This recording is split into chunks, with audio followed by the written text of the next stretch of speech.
বাবরের 50-তে পাকিস্তানের প্রতিরোধের চেষ্টা। সিলেট টেস্টে চাপের মুখে দলের হাল ধরলেন পাকিস্তানের নির্ভরযোগ্য ব্যাটার বাবর আজম।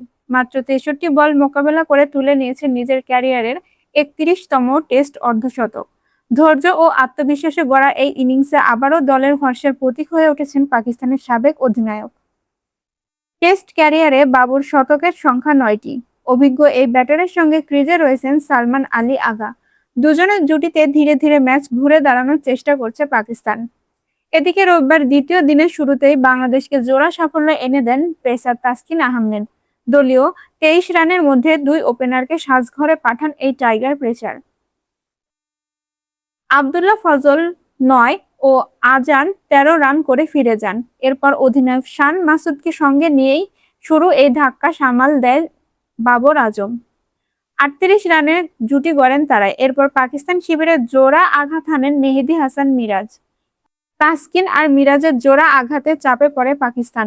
বর্তমান পাকিস্তানের মূল দুটি ব্যাটারে উইকেটে থাকা বাড়তি সতর্ক স্বাগতিক বোলাররা। ম্যাচে এগিয়ে থাকতে দ্রুত এই জুটি ভাঙা এখন বাংলাদেশের প্রধান লক্ষ্য।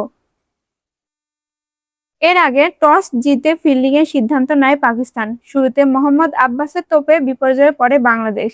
ওপেনার মাহমুদুল হাসান জয় ইনিংসের দ্বিতীয় বলে 0 রানে বিদায় নেন। পরে তানজিদ হাসান তামিম 26 ও মুমিনুল হক 22 রান করলেও বড় ইনিংস খেলতে পারেননি।